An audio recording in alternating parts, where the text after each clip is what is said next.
En la segunda mitad de la década de los años 30, México se debatía entre el cosmopolitanismo y el nacionalismo.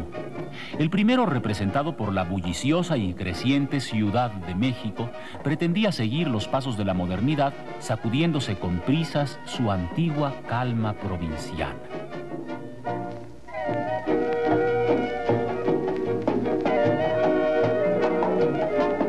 Esa calma que todavía se respiraba en las principales calles del centro ante la vista de sus complacidos pobladores. Aunque a veces tal complacencia se interrumpiera entre multitudes, coqueteos y pisotones. La provincia mexicana se unía al mundo cosmopolita a través de múltiples vías de comunicación. Varios miles de kilómetros de carreteras pavimentadas se sumaban al otro tanto de vías férreas que permitían el intercambio entre ciudad y campo.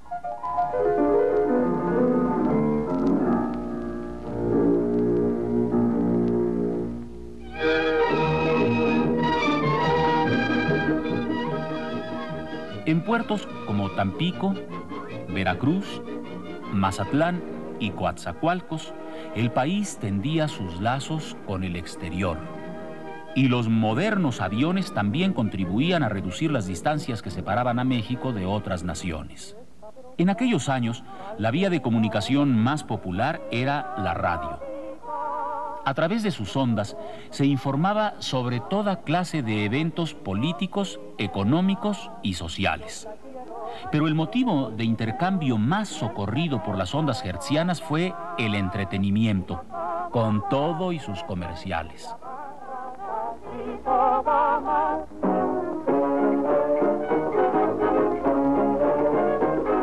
El caballero que quiera un zapato duradero, la marcanera no espera, con calzado de primera, el piso de mármol duro, devuelve de terciopelo, usando el calzado bueno, como Neira sabe hacerlo, usando el calzado bueno, como Neira sabe hacerlo, mujer hermosa bien atadita. Y a través de la radio, muchos mexicanos se enteraron que el general Lázaro Cárdenas ocuparía la presidencia de la República el 1 de diciembre de 1934.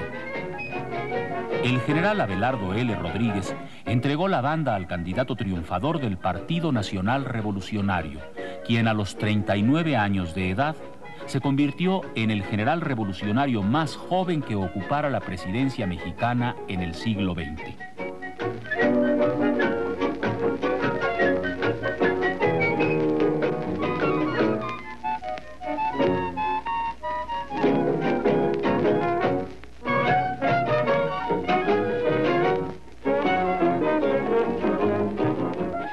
Muy pronto el presidente Cárdenas mostró su cercanía con los movimientos populares del país. Desde un principio se acercó a los campesinos y a los indígenas. Recorrió gran parte del país tratando de dar solución a los principales problemas de la población, logrando él mismo una inmensa popularidad.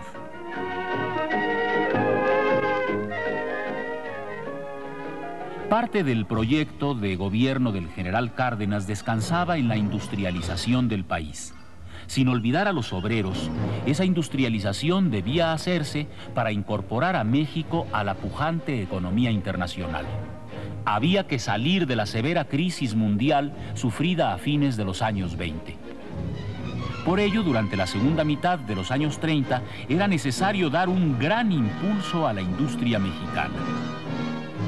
El gobierno se encargó de construir la infraestructura y la iniciativa privada, estimulada por la oportunidad de obtener grandes utilidades con pocos riesgos, echó a andar sus fábricas.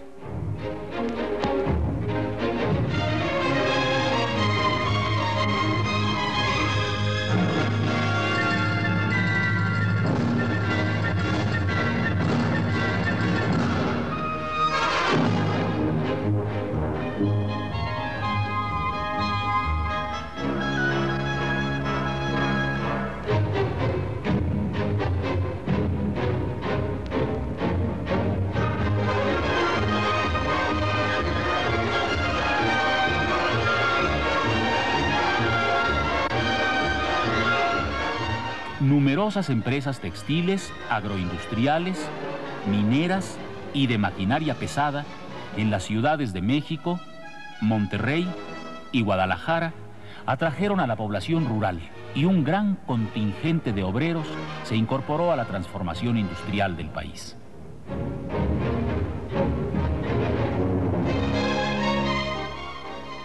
El apoyo que el gobierno dio al movimiento obrero nacional se manifestó en la creación de la Confederación de Trabajadores Mexicanos, la CTM, que guiada por su secretario general Vicente Lombardo Toledano, no tardó en convertirse en fuerte aliado del régimen. Pero aquella reestructuración del país suscitó bastantes conflictos. Uno de los más sonados fue aquel en que el grupo de choque contrarrevolucionario Los Camisas Doradas atacó a los obreros del Volante durante una manifestación el 20 de noviembre de 1936.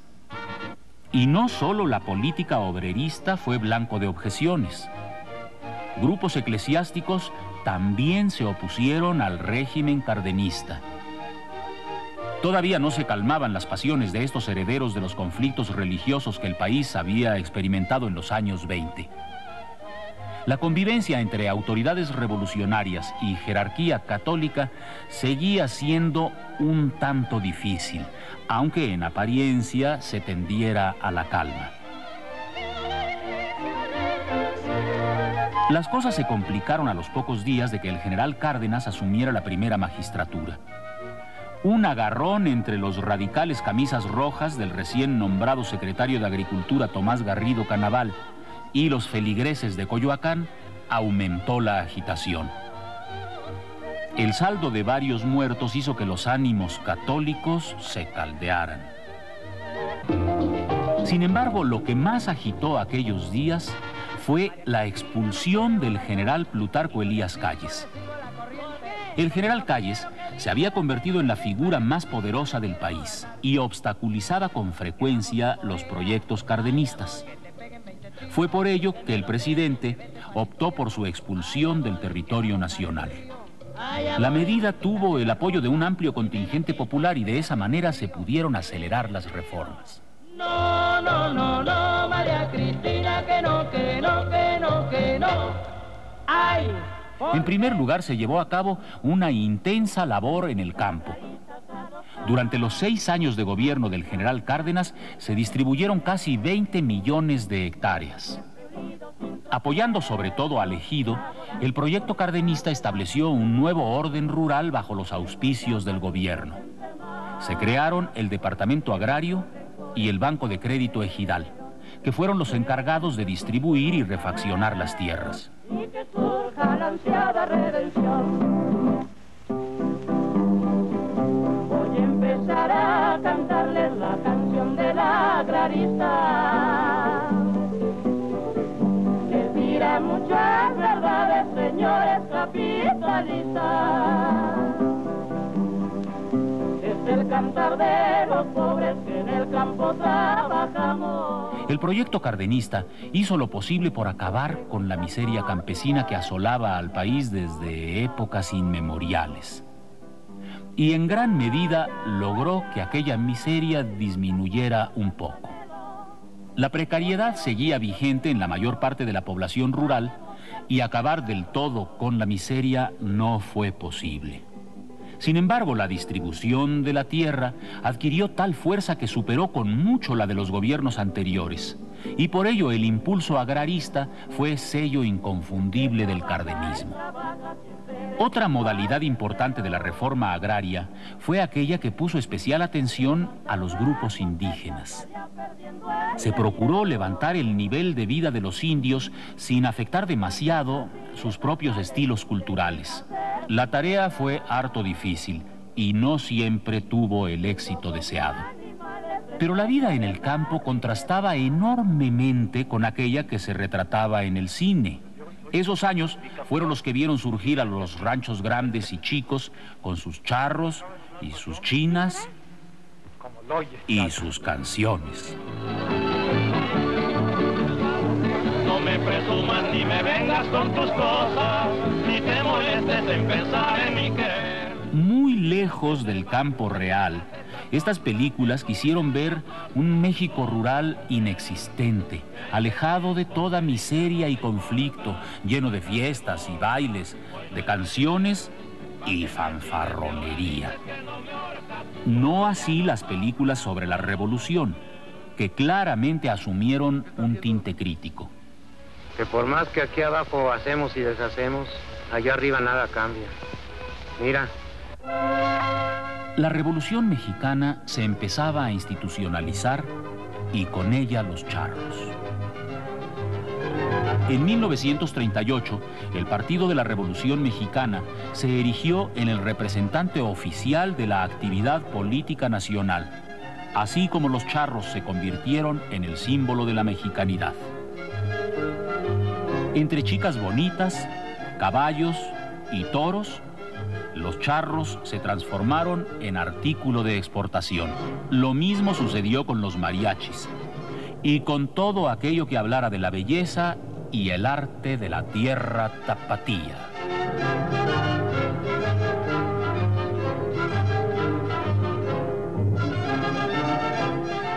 Pero en aquella tierra la belleza y el arte también se cultivaron de otra forma. José Clemente Orozco trabajó durante aquellos años en Guadalajara, continuando así su fructífera labor de muralista.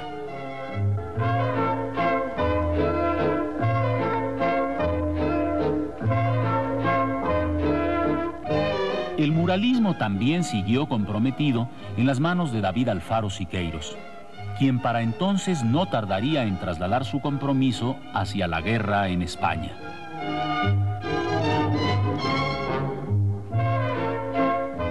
Sin embargo, el más conocido siguió siendo Diego Rivera. Sus pinturas buscaban una definición del origen mexicano. Este, según el pintor y muchos otros pensadores del momento, estaba más cerca del indio que del español. Por ello también en esa época las manifestaciones culturales indígenas adquirieron un auge muy particular.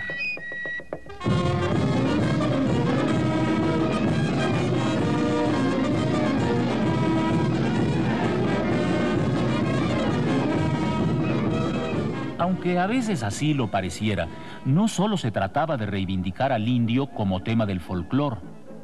También se pretendió reconocer la importancia de las distintas etnias mexicanas, fomentando la construcción de cooperativas de producción, centros de salud y escuelas.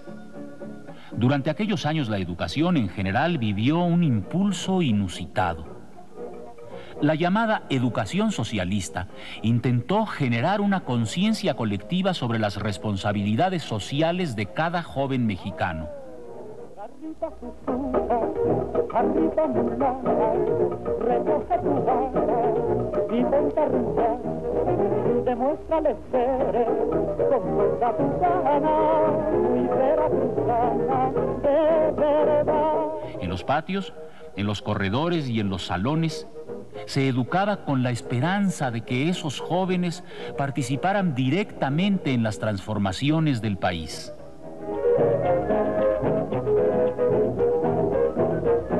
Ahora mi negra, arriba mulata, recoge tu bata, mi negra, y ponte a rumbar. Demuéstrale ser con toda tu gana. Y muchos aplaudieron los resultados obtenidos con aquellas escuelas socialistas. La educación superior, por su parte, no siempre facilitó las cosas para el régimen.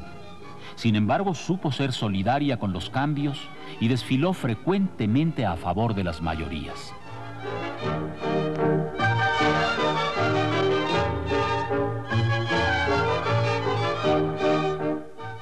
El ejército también pudo desfilar en esa dirección, sobre todo porque el régimen se apoyó en la formación de cuadros medios militares, dándoles las herramientas necesarias para lograr su propia superación.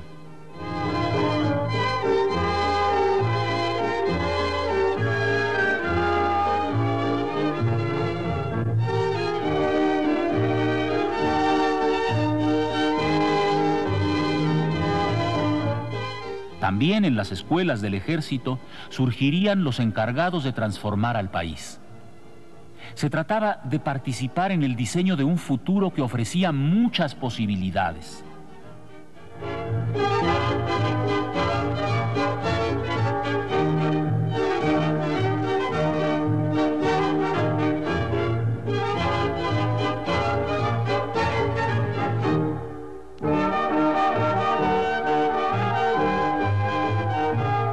Así los militares y los civiles debían entrar en comunicación sin demasiados problemas.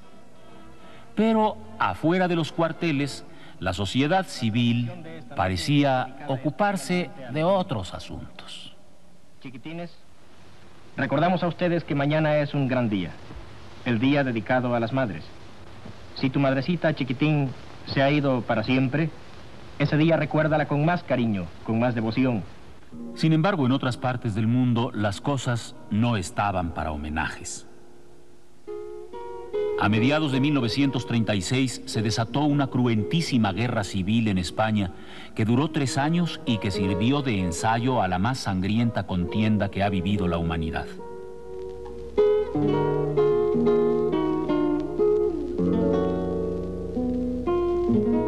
El régimen republicano español no pudo resistir el embate del ejército franquista apoyado por el ascendente fascismo centroeuropeo.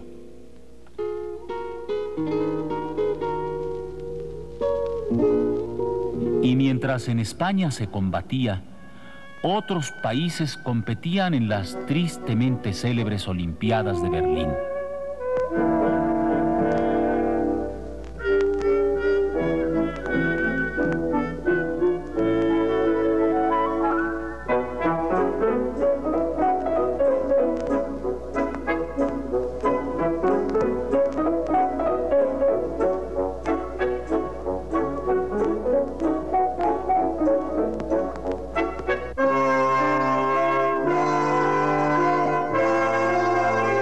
La antorcha olímpica llegó hasta el centro de la ambición y el poder desmedidos.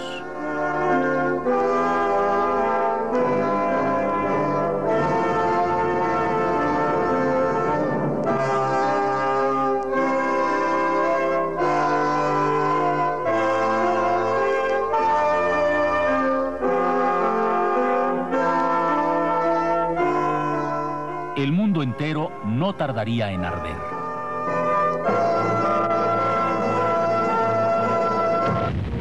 Y mientras tanto, España se desangraba.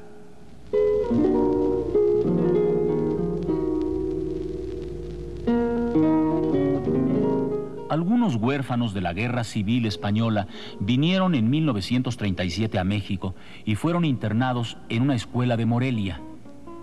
Desde entonces se les conoció como los Niños de Morelia, y su experiencia ha quedado como testimonio de la solidaridad mexicana hacia extranjeros en desdicha.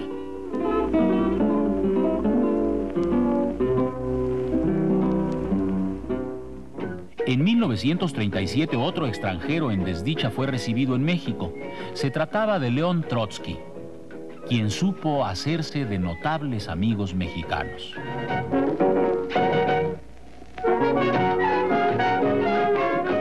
En ese entonces México era un país particularmente atractivo para extranjeros, tanto para aquellos que ya llevaban tiempo aquí, como para los visitantes recientes. Los mexicanos no solo teníamos nuestra clásica autenticidad, sino que también éramos muy afectos a las influencias externas.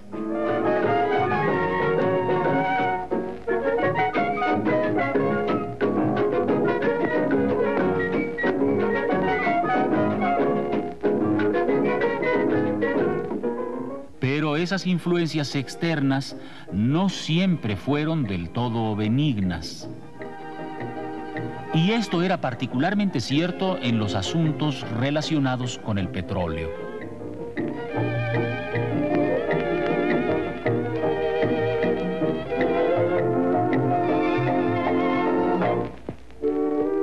El elemento imprescindible para el desarrollo del mundo moderno era el oro negro, y México tenía mucho.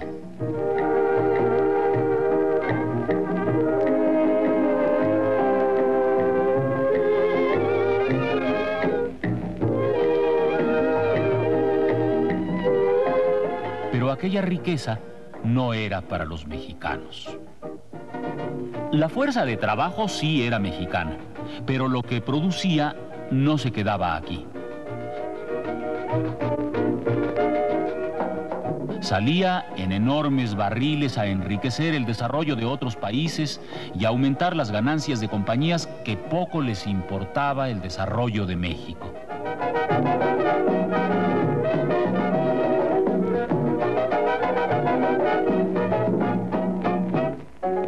Mientras tanto, los campos mexicanos se sembraban de refinerías y conductos que pesaban sobre el trabajo mal pagado de los obreros nacionales.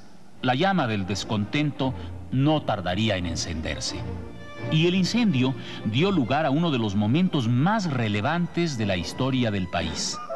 El 18 de marzo de 1938, después de varios tirones y forcejeos entre petroleros y compañías, entre gobierno y patrones, el general Cárdenas firmó el decreto de la expropiación petrolera, llevando a cabo el acto más célebre del nacionalismo mexicano posrevolucionario.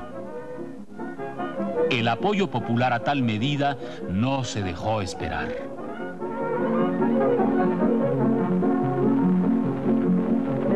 Ya muy lejos los grandes poderosos y a nuestra linda tierra vinieron a explotar. Dejaron ya los campos, los tanques y los pozos y el rico aceite negro que es producto nacional. Se van los extranjeros de Tuxpan y Tampico, de toda la Huasteca que abarca esta región. Magnates petroleros que ahí se hicieron ricos, pelaron todos gallos con la ley de expropiación.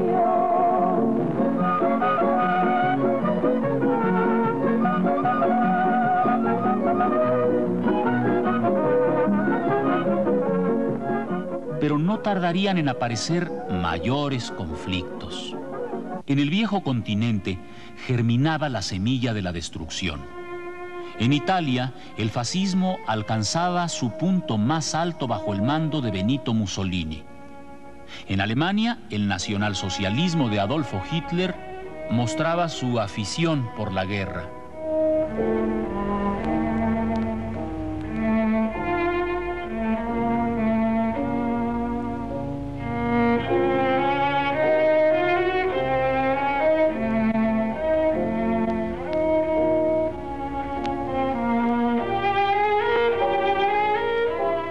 Y en España, el triunfo de Francisco Franco fue señal de que el militarismo había entrado por la puerta grande al desconcierto de las naciones. A partir de septiembre de 1939, el genocidio se apoderó del mundo.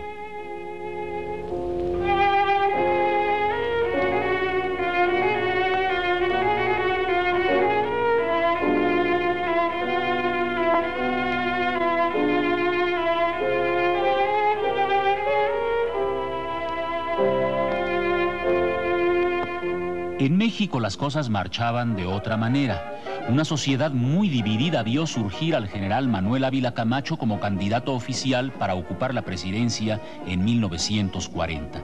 Su opositor, el general Juan Andreu Almazán, encabezó a un amplio contingente de electores. Las noticias políticas invadieron las ondas hertzianas y la contienda fue capaz de despertar toda clase de pasiones. Sin embargo, las pasiones más socorridas eran aquellas que se sentían de noche. El cosmopolitanismo había encontrado en la oscuridad una cara atractiva. Aunque no siempre digna de los mejores modales, pero eso sí, de los más sabrosos.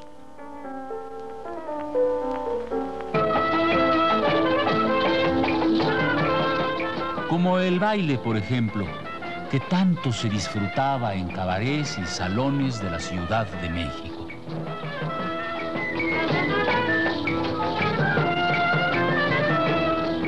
Ahí la música afroantillana había dado con un público noctámbulo capaz de valorar al máximo sus delicias tropicales.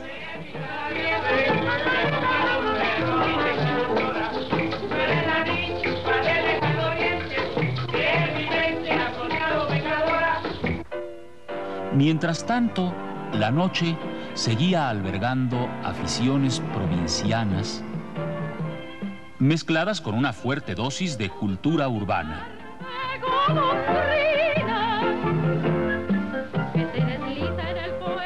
En ferias y carpas, la noche viajaba de un rincón a otro entre tradición y modernidad.